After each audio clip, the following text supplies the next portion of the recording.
Good afternoon and welcome back to another ironic introduction to another video. Today I have a fairly quick alliance war here.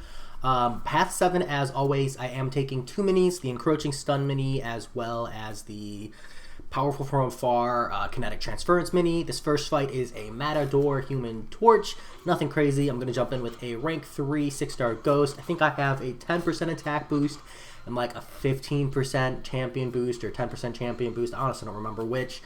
He does go a little passive, and rather than take the block damage, I'm just going to back off. I'm pretty comfortable playing in the wall as Ghost. I'm generally trying to avoid him throwing his SP1 because I'm not great at dexing it. Unfortunately, he does throw it, so I just parry the first hit and then just block. A little chip damage ain't going to hurt anybody. From here, I'm going to push him up to his SP1, use my SP1 to finish the fight. Super easy. This is definitely just a diversity placement, but nothing wrong with that. Ghost definitely makes the fight super easy.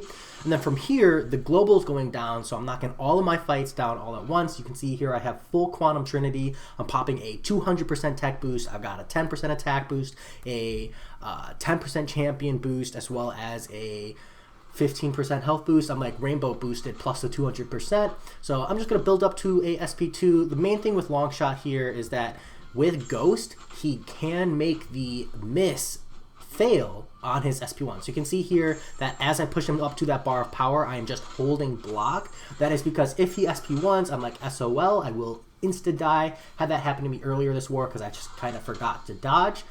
So I know I have the 200 tech boost. I know that an SP2 rotation is just going to knock him out. So I played it super safe.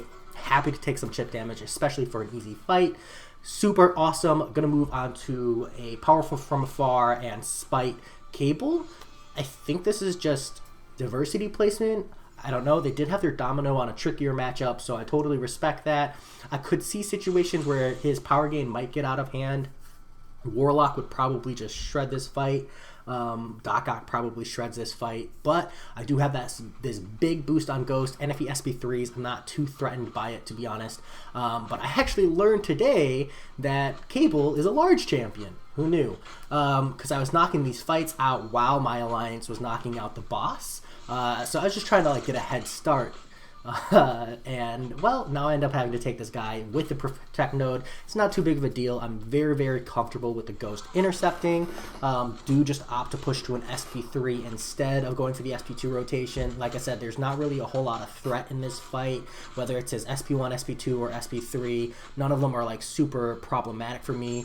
It's just a matter of making sure that I don't like accidentally tank an SP3 while I'm not phased. So you can see here I did some like really weird combo rotations and parry rotations. That was just to make sure that I had phase up for when he launches the L3. This is a super weird heavy out of his special 3, but that's okay. I was ready for it. I'm gonna go ahead, punch into him, drop my L3, and I believe I need to hit him like one more time to finish up the fight.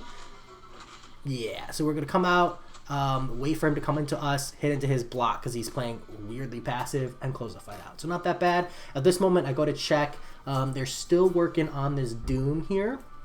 So I actually come back like a couple minutes later, jump in and take down this Apocalypse. All my boosts are still active, so nothing crazy here. Now, I really want to take this Apocalypse with the Protect node down, up, but every point counts. So obviously I'm not going to sabotage.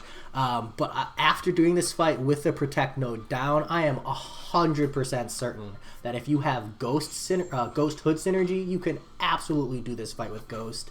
You can see here, all you have to do is dex the L1. Yes, you lose out on a lot of Ghost's whole phasing mechanic, and you lose out on the big SP2 damage if he's got the Protect node.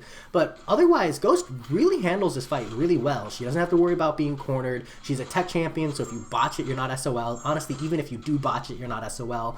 And you can just ramp to SP3s instead of going for this wicked big hit SP2, SP3 rotation I did. But even still, without the Protect, fight's even more of a joke.